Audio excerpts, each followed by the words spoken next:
É difícil encarar a morte como solução. Logo eu, que quero viver 103 anos, suicídio parece uma grande bobagem. Mas como solucionar sem esse passo? Pois a morte é algo já latente. Respiro, mas não vivo.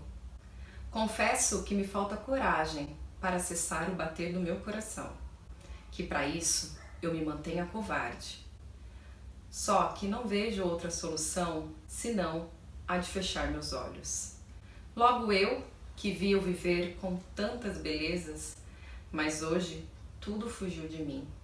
Não tenho mais planos, metas, sonhos. Não vejo futuro e nem vejo uma vida recuperada. Não vejo. Ó morte, não ouso te causar aqui, mas quando será que virá me visitar? Ó morte, pois já sei que está em mim, no meu olhar e nas minhas palavras. Deus, quando irá me levar? Me resta então esperar o paraíso, aqui ou lá. Eu sou a Karina. Eu sou a Vanessa. E eu sou a Roberta. E juntas somos o 3h40. O assunto hoje é sobre o Setembro Amarelo. Pode ser que o vídeo fique um pouquinho longo, fique um pouco mais extenso, mas confira.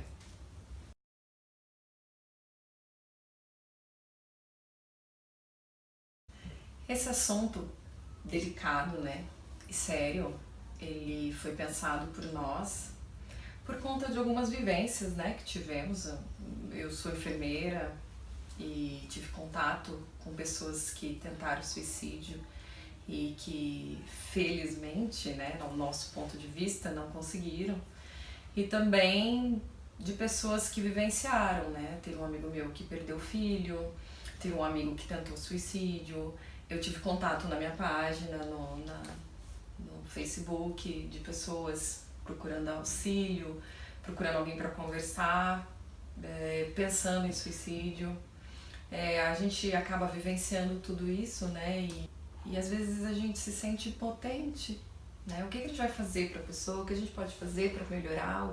Será que a gente deve falar alguma coisa? Será que a gente deve, né? O importante de tudo, eu acho que é o respeito, né? Não é a minha dor, eu preciso entender o que o outro está vivenciando e respeitá-lo. Eu acho que talvez não minimizar a dor do outro. Ou porque a gente teve uma vivência e a gente reagiu de uma forma perante uma situação, às vezes a outra pessoa está vivendo uma situação parecida e a gente fala, mas que isso, eu passei por isso e eu fiz isso, mas assim, eu sou eu, você é você, e cada um tem uma forma de encarar a dor, os problemas, então às vezes o que é uma coisa simples pra mim pode ser uma coisa muito dolorosa pra você. E a gente respeitar o outro e talvez não pensar como eu me sentiria no lugar dele, mas como ele se sente no lugar dele. Porque como eu tenho vivências diferentes, talvez eu no lugar dele teria uma atitude diferente e não seria essa atitude que ele gostaria de ter ou que ele tem naquele momento. Então eu acho que respeitar o outro no lugar dele é muito importante também. Nessas experiências que eu tive, pessoas me contatando, colegas próximos, eu acabei me colocando assim, o que eu posso fazer, né? E é importante também que você tenha consciência do seu limite, né? Às vezes você quer salvar aquela pessoa, não, você é a heroína, vou salvar, vou ajudar, vou fazer isso, aquilo, outro. Mas o importante é que a gente direcione essa pessoa ao cuidado, né, adequado, que seja adequado o que ela procura. Então a gente pode sim e deve dar o apoio, deve ouvir essa pessoa, mas encaminhá-la para um psicólogo. Se for um menor de idade, né, falar, olha, você precisa falar com seus pais, procurar os seus pais, informá-los, buscar ajuda, né? Tem atendimento SUS para isso. Então a gente ajuda direcionando essa pessoa também para o que é adequado dentro dessa situação. E ouvir, né? Sem julgamentos. Sim. Né? E a pessoa não sentir que tá sozinha, né? Não sentir que tá sozinha, né? Porque a gente tem, acho que, bastante medo, assim, de ser julgado, né?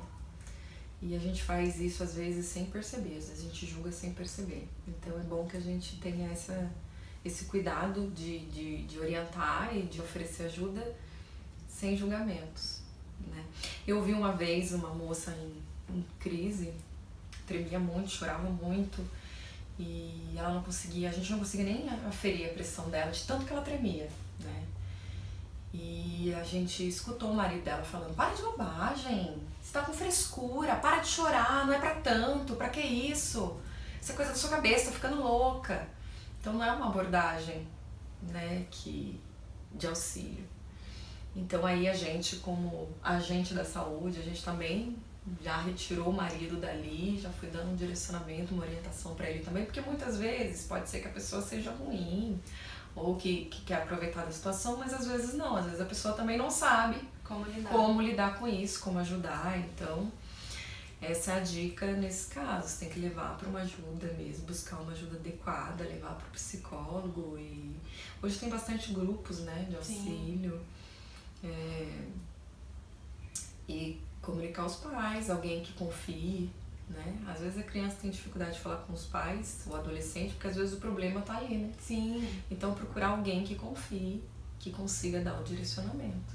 Exatamente. A escola, quando na questão de crianças e adolescentes, porque sim, crianças se suicidam, infelizmente, eu acho que a escola tem um papel muito importante, porque na escola a criança ela dá muitos sinais de que tem alguma coisa, e às vezes os pais eles não estão tão próximos da criança ou do adolescente, eles não conseguem ter essa percepção que às vezes a escola tem.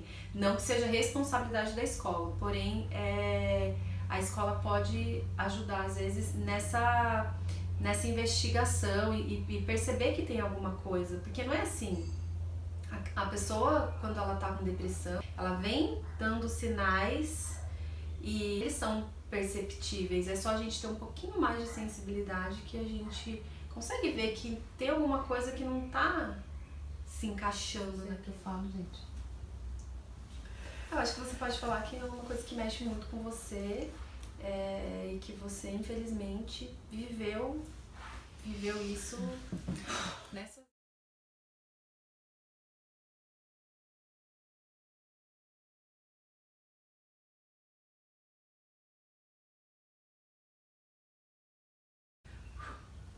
Então, eu tenho um relato para falar sobre esse episódio de suicídio que infelizmente eu presenciei. Uma adolescente, ela deveria ter uns 13, 14 anos, e é um pouco difícil falar porque eu fico emocionada toda vez que eu me reporto a isso, ou eu passo num local que aconteceu, eu sempre lembro. Mas enfim, eu estava indo levar minhas filhas para a escola, era em torno de 6h30 da manhã, e eu dirigindo presenciei essa pessoa, essa adolescente, se atirar de um viaduto. E ela caiu, era um dia chuvoso, um dia cinza, e ela caiu na frente do meu carro. Sorte que eu estava atenta ao que estava acontecendo, consegui frear o carro a tempo, numa via de muito movimento aqui na nossa cidade.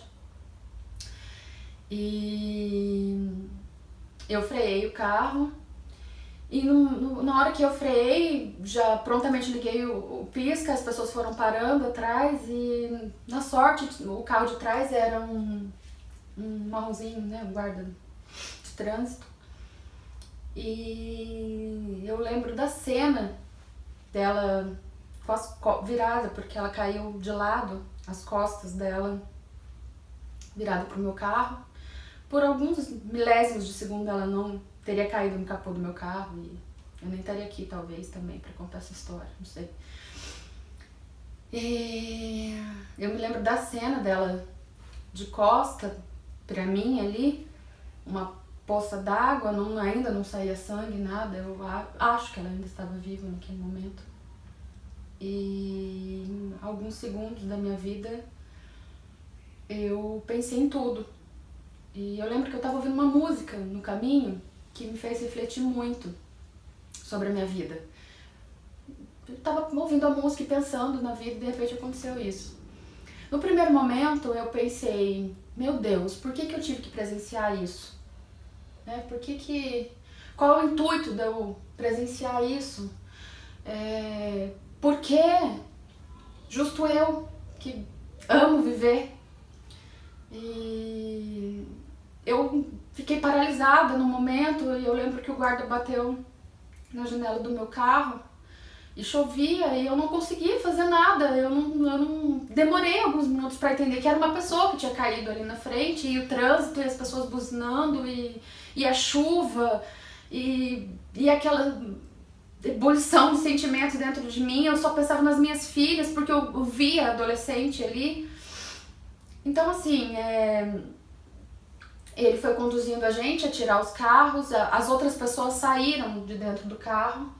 E eu não consegui fazer isso, não quis olhar, eu não quis ver aquilo. E aí eu dei ré no meu carro e encostei na beira da rodovia ali, da via que tinha, um recuo. E acho que eu fiquei uns 10 minutos chorando, pensando por que a decisão dela. Eu vi que ela tava com uma mochila, ela estava indo pra escola porque era 6:30 da manhã. Porque ela tomou aquela decisão, porque eu não tinha feito aquele retorno antes e ter passado por cima do viaduto ao invés de passar por baixo. Eu podia ter evitado. Por que eu tinha que presenciar aquilo? Mas agradeci porque eu tinha deixado as minhas filhas na escola, delas não terem passado por isso também. Então é um sentimento, é uma empatia, é uma revolta, é uma mistura de coisas.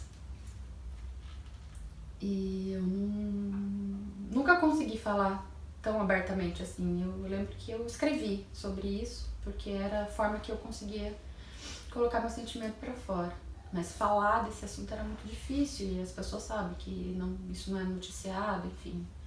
Então sorte que algumas pessoas passaram também depois, quando viram o que tinha acontecido. Você também. Eu passei. Você me ligou, eu lembro, você passou e falou. Eu passei do outro lado, né? Eu vi o que aconteceu. Tal,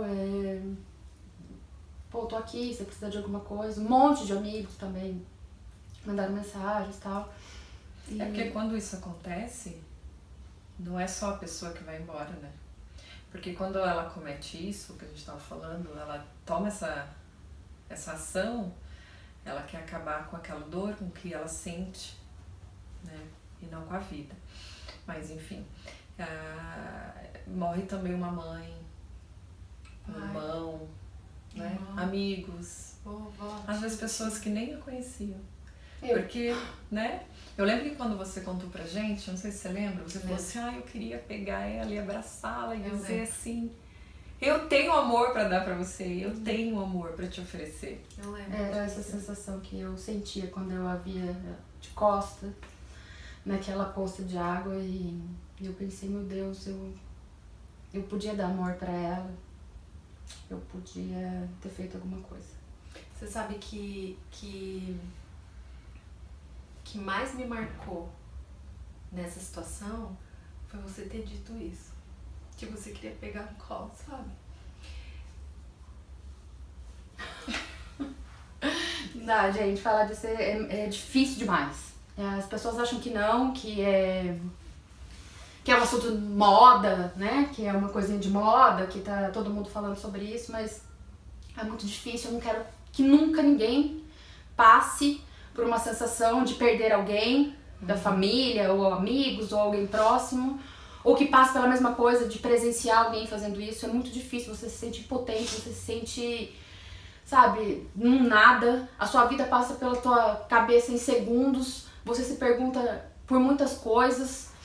E até hoje eu não consigo entender por que eu presenciei aquilo. Eu tenho certeza que uma hora Deus vai me mostrar, mas é difícil.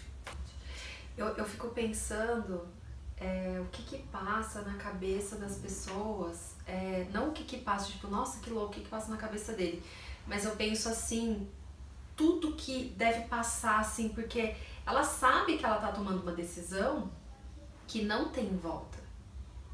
O desespero é tanto. E assim, deve ser... Eu acho que, não sei se chega a pensar desta forma, né? Não sei, mas... Porque voltar seria algo totalmente doloroso. Voltar ao problema. Então não sei se chega a pensar. Como eu já perdi um filho, eu penso muito nos pais. Porque eu sei o tamanho da dor que é. E eu fico pensando, você perder um pai, ou você perder um filho que tirou a própria vida, eu não consigo medir, mensurar e colocar em palavras como eu imagino ser a dor desse pai, porque assim... A impotencialidade disso. Qual momento que eu não enxerguei isso? Qual momento... Onde eu estava, o que eu estava fazendo, que eu não olhei pra ele como ele gostaria que tivesse. Exatamente. Sabe aquela série que fala sobre suicídio? Esqueci o nome. Os 13 porquês. Exatamente. Tertulismo. Eu assisti recentemente, porque eu não conseguia assistir antes, assim. E nossa, meu Deus do céu, quanta coisa aconteceu com aquela menina. Pois é. E assim, quanta coisa podia ter sido diferente se ela também tivesse tido atitudes diferentes em alguns momentos. Com certeza. Com outras pessoas, porque assim, foi vindo uma sucessão de coisas acontecendo a ponto de ela desistir, assim. E assim, aí quando você vai escutando o lado de todas as outras pessoas, principalmente daquele rapaz que era apaixonado por ela, assim, nossa, você vê que às vezes a gente só tá olhando pelo ângulo errado. A gente só precisa olhar a situação de uma outra forma, porque toda situação tem uma solução. Todo caminho tem uma saída, nem que a saída seja você voltar. Se você foi lá e deu de cara com um muro, Volta. pra você chegar naquele muro, você fez um caminho, então você volta.